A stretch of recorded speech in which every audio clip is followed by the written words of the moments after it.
Hi guys, welcome to another video. We are making my panadas today. I was craving some meat pie. I didn't want to go through the effort of making all that dough, so I just decided to take some tortilla from my pantry, and I'm not making empanadas. I am making my panadas because it's my panada. Let me show you how.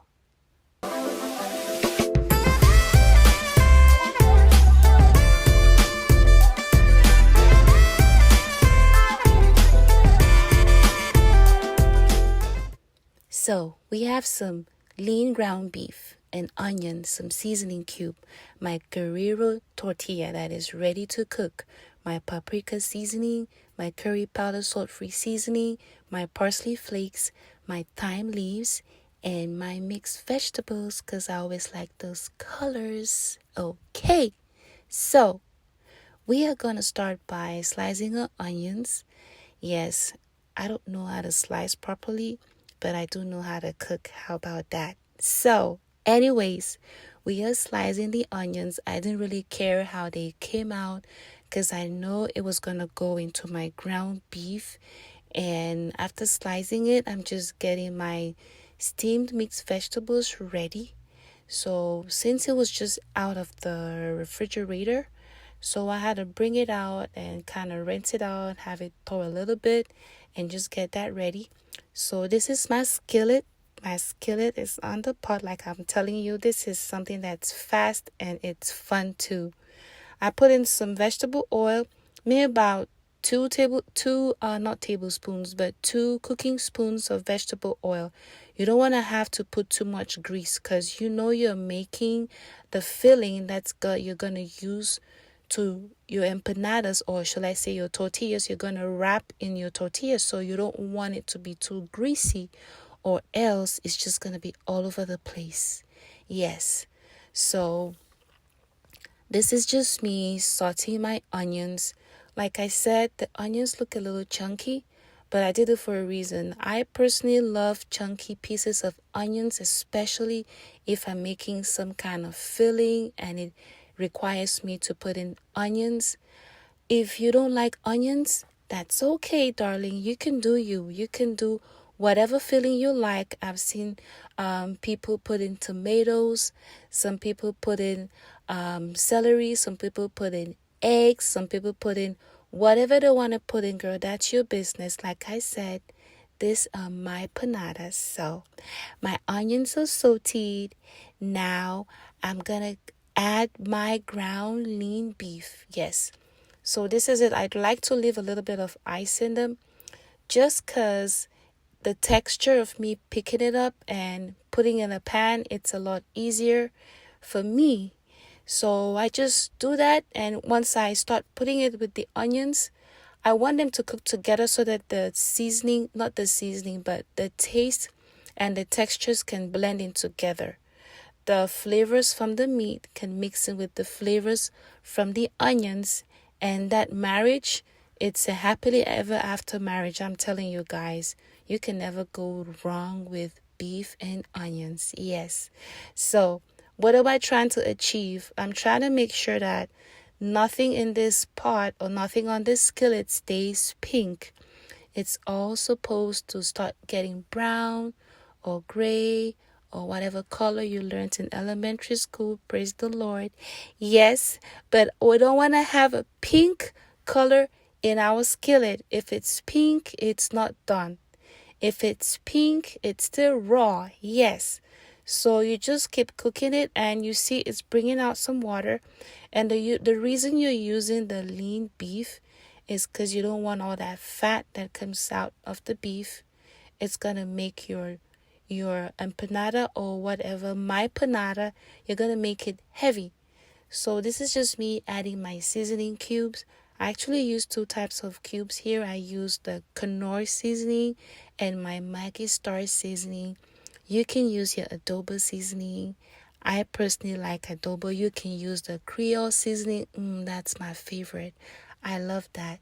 So you just crumble it up in your fingers, and you just sprinkle it on top of your pot like some fairy dust, and mix it up. Make sure that all that seasoning goes on every corner of your skillet, touching every surface of that meat, because you want it to taste good.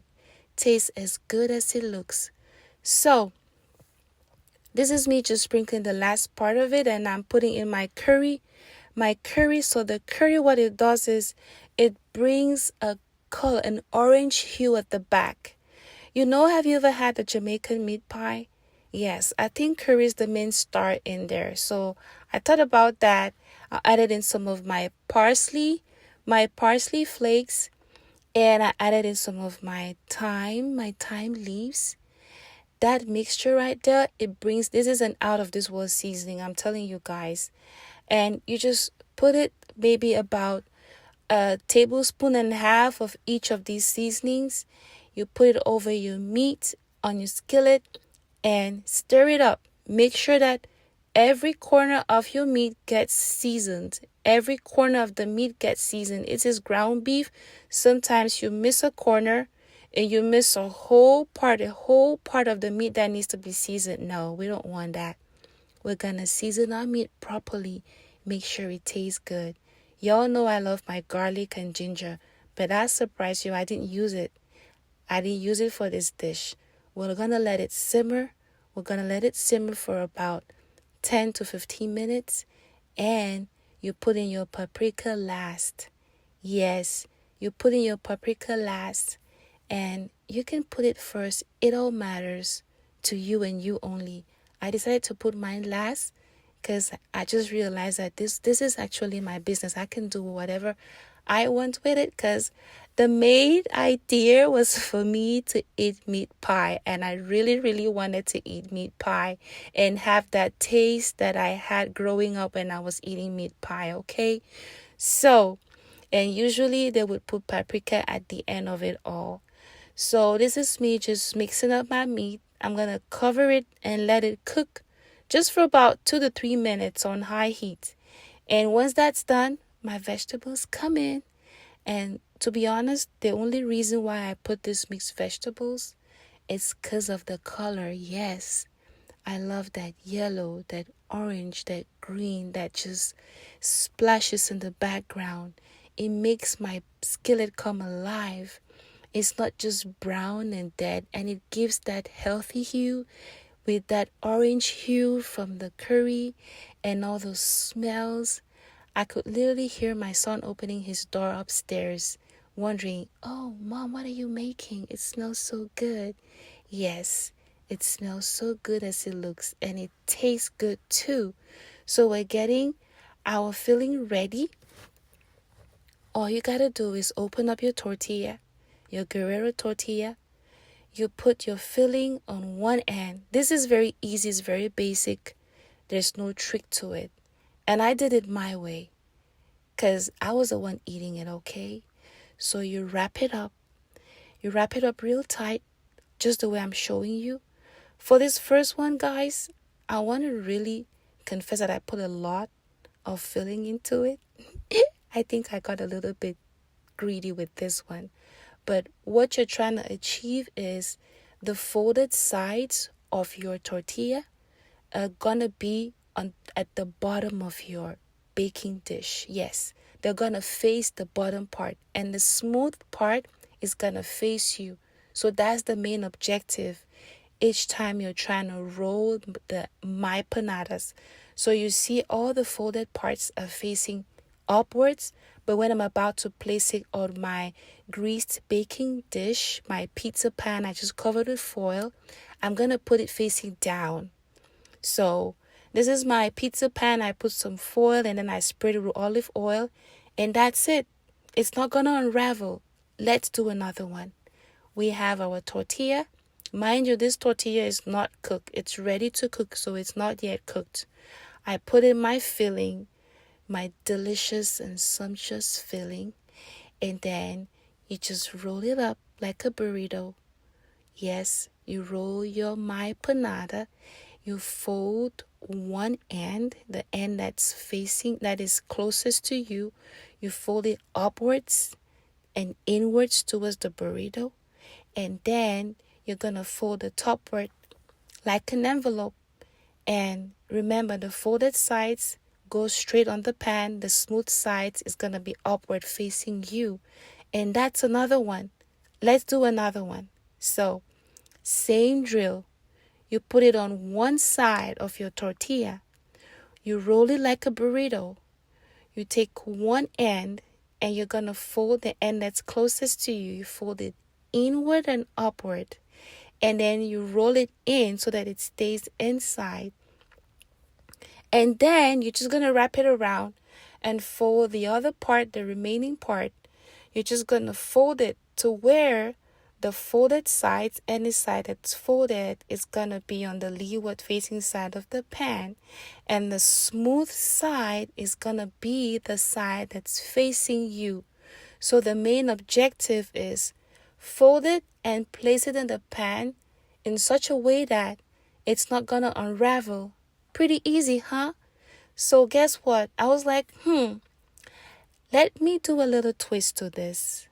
You know, I love twists. So I put in the filling, and then I was thinking that I probably should try some cheese. I didn't really have any shredded cheese because it was Sunday, and this was just an idea that popped up, but I did have some cheese slices that I usually use to make my kids sandwiches. So I took one, I kind of broke it into half, and that is what I used to place on top of my filling, just to try to see like how's it gonna taste like. I know it's gonna taste good. I know the regular empanadas, they usually put cheese, but remember guys, this is my panada. It's my panada. Yes, folded inwards and upwards the side that's closest to you, and you keep wrapping it up like a burrito to where when you lift it up, it's not all gonna loosen up and fall off from beneath. And you just fold it like an envelope to where the folded sides are gonna be on the leeward facing side of your baking tray or baking dish, and the smooth side is gonna be upward facing you. That was very easy. I want to repeat the process again. Same thing. You put it on one side. It's almost half of the whole tortilla. You place the cheese on top, and you're gonna do a tight wrap like you're wrapping a burrito, okay?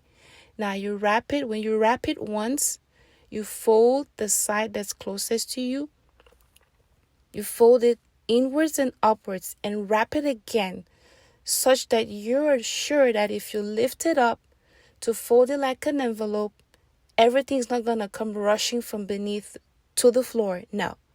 Yes, that's it. And you place that least side on the dish and the smooth side facing you. I kind of press it down on the baking tray just because, just for a little bit of secure support. And one last try. My tortilla.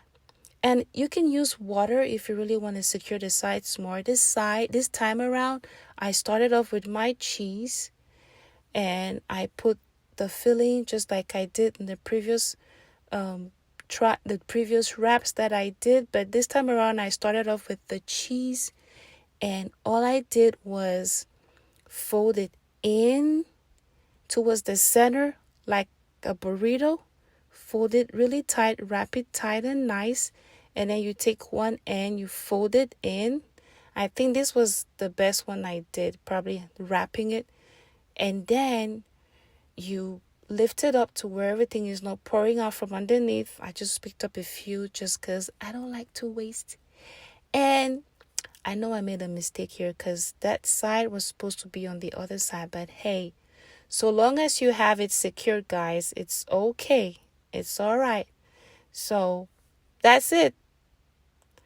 And there we are. I had to place it in a kind of way because I think I messed up one side of it. But it's okay. It's not going to unravel.